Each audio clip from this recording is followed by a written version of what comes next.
நெஞ்சுக்குள்ள குடியிருக்கும் சாங்கு கேட்டாலே வந்து சும்மா அதிருதில்ல. ஆமாம் கைஸ், பிக் பாஸ் சீசன் என்னோட இன்னைக்கான ப்ரோமோ 3 வந்து வந்துடுச்சு. வேறு லெவலில் இருக்குது. நம்மளோட தலை டைட்டில் வின்னர் நம்மளோட கானா வினோத் அண்ணா தான் இப்போ வந்து உள்ளுக்கு வந்திருக்காரு. இருந்தாலுமே ஒரு மன கஷ்டம் என்னன்னு பார்த்தீங்கன்னா, கப்பு தூக்காமல் போயிட்டாரு. அதுதான் ரொம்ப மன கஷ்டம். இருந்தாலுமே பரவாயில்ல, மக்கள் மத்தியில் வந்து அவர் தான் டைட்டில் வின்னர்னு டைப் படித்த மாதிரி வச்சுட்டாரு. அவர் வந்த உடனே வந்து அந்த சோங்காக இருக்கட்டும், அவர் மாதம் வந்து அந்த என்ட்ரியாக இருக்கட்டும், வேறு லெவலில் இருந்துச்சு.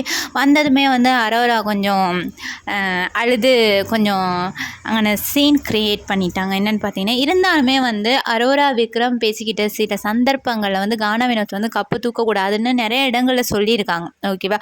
அதுக்காக இவங்க ஸ்கெட்சு போட்டு தான் தூக்கியிருக்காங்க அப்படிங்கிறது வந்து ஒரு உண்மையான ஒரு விஷயந்தான். ஓகேவா?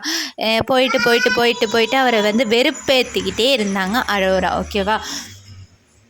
அடுத்ததாக பார்த்தீங்கன்னா, நம்ம தலைவன் உள்ளே போனதுமே வந்து ரொம்ப மாசாக இருந்துச்சு. எல்லாருமே போயிட்டு கட்டி பிடிச்சி தூக்கி அமித்தெல்லாம் வந்து கானா வினோத்தோட அப்படியே தூக்கிட்டார். ஏன்னா வந்து எல்லாரோட எதிர்பார்ப்புமே அவர் தான் டைட்டில் வின்னர் அப்படின்னு இருந்துச்சு. மனுஷன் பணப்போட்டியை தூக்கிட்டு போனது வந்து ஒரு பெரிய இழப்பு. இருந்தாலுமே இட்ஸ் ஓகே, பார்க்க நல்லா இருக்குது.